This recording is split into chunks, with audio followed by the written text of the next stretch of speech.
Right So there. that means that one's fertile. And it's about to hatch. And it's about to hatch. So we're gonna have to put this one on lockdown after this. So we've got one there. Yep. That one's 2. Yep, there's an air sac right here. This one's probably one of the later ones. So they're all at different stages right now. It's not ideal because... That means we're going to be getting one like each day. Right, they don't do it together. But she wanted these specific eggs from the Silkie. And so we had to wait as she was laying them to get them. Because we only have one. There's a... Yeah, Goodness. there's one right there, yep.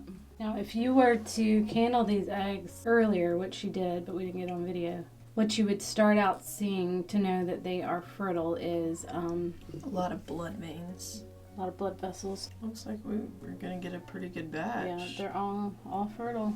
Fun fact about a chicken, if they get bred once, they're fertile up to 5 days. So 5 of their eggs are going to be fertile. And that one, I know not what else. This is not a fertile egg. Yeah, this is just a normal. So this is a normal egg. You can see the yolk on the inside, right, but there are no blood vessels. Nothing's forming. So this means this one is not fertile. So that's 1 of 2, 3, 4, 5, 6, 7. So 1 of 8.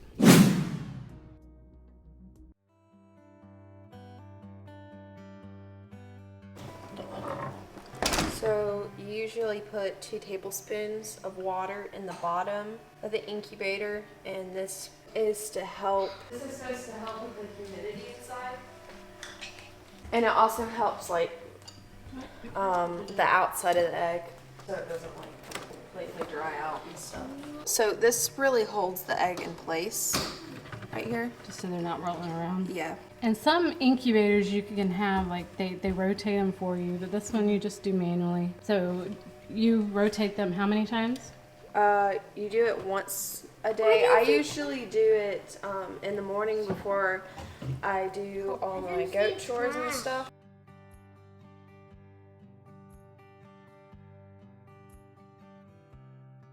Why do we rotate them? We rotate them so that, like when they're developing, the chick's developing inside of the egg, it doesn't all grow on one side. So like if you keep rotating them, the chick's gonna stay like in the middle of the egg. And hens, whenever they go broody and they care for the chicks as babies, they're always rotating them because they have to get up for food and water.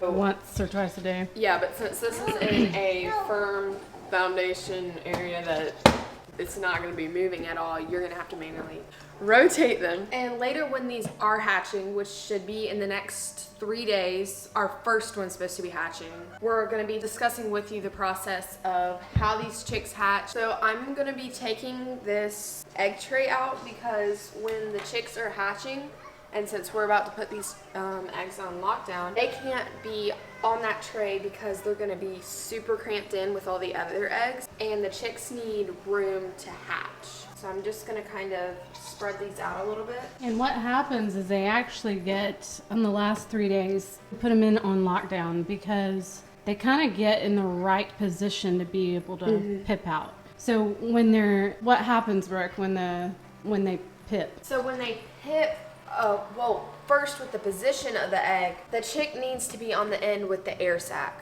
So if they're not on the end with the air sac, they're not going to be getting any air in. When they pip and they're ready to hatch, their head busts through the air sac, gives them their first breath, and they have to immediately go and peck at the egg. And it's just their natural instinct. They'll peck at the egg and then they'll be able to breathe. They use their egg tooth to peck through it. And that's usually on the tip of their beak. I'm just gonna quickly change this around. And that's something that ends up falling off. Yeah, it falls off on the second day of after they hatched. And that the egg tooth is actually a lot harder than you would think, but I mean it has to be hard so it can peck through the egg. They'll start unzipping, and unzipping means they're gonna go all around the egg and start pecking like this until the whole circle, them cracking it on the egg. It kind of falls off like a hat in a way. And then they're gonna have to push, and this is the most tiring part of a whole chicken's life, is when they're first born, because as soon as they're starting to hatch, they're gonna have to push that egg off. So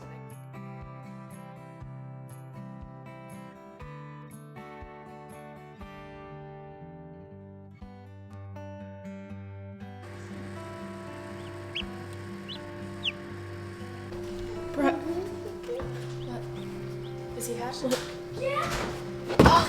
I can't open it. It's a black one! It's dying! You're gonna hold the baby? Okay, we gotta get it warm. Can you go help Brooke get some water for the chickie? Yeah. And we gotta get a light. So what Brooke's got here is, Some pine shavings. we just got a big old Tub tub. with about an inch of pine shavings. This is Because they don't need much when they're first born. the flaky stuff, not the thin stuff. Oh, baby. Oh, look. He's right there. Cute. That was the first pit. So cute.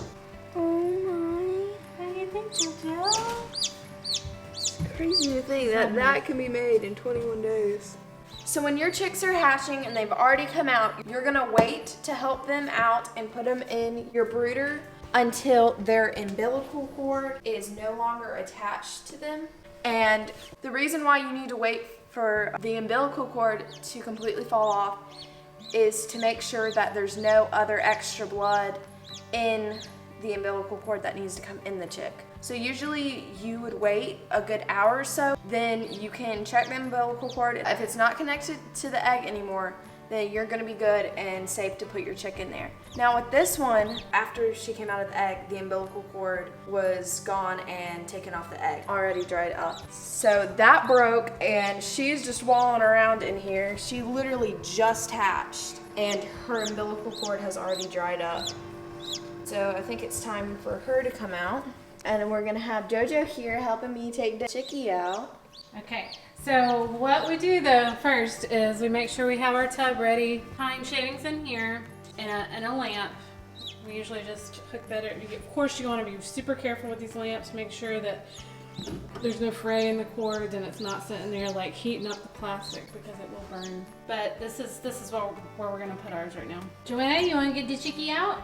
And you also need to let them rest before you give them water and food because they are not gonna be starving. They can go at least 2 to 3 days without eating or drinking.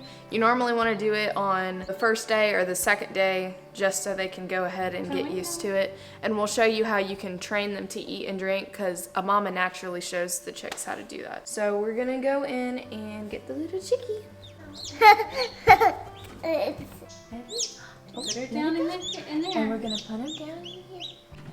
And they look very scary when they just lay there like that, but they just spent a good amount of energy popping that eggshell off their head. She's trying to get to the light.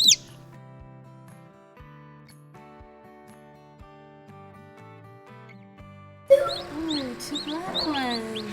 Look at him. Oh, there's another one in that one. This is the umbilical cord. It will be red if it's not ready to come. Oh, it just went off. But it doesn't hurt.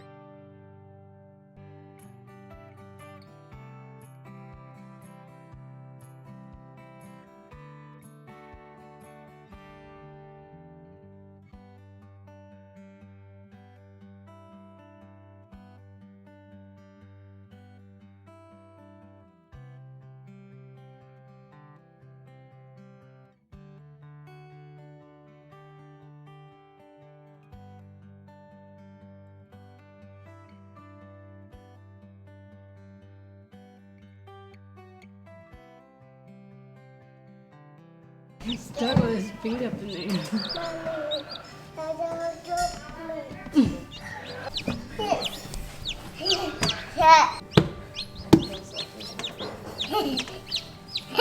Is that what she's...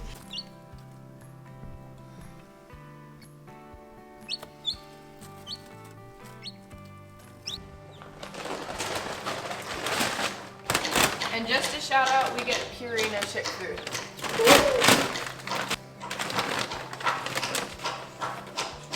So it's gonna be crumbled like this. That is like a really fine crumble. So it should be super easy for them to eat. Okay, and then usually when you start feeding them, you just kind of tap it. And then they'll come over here and they'll look at it, see if they want it or not. Regardless, they're gonna have to eat some. Here.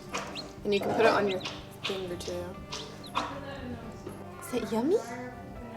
That's It's yummy, ain't it? See, there we go. So, and then once one starts eating, usually the others follow. Okay,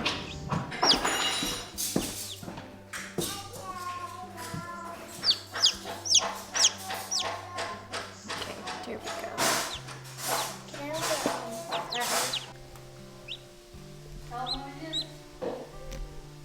What is it, Luke? It's a chick. What color is he? Gray. Gray. Do you like him? Yes, I like unzip.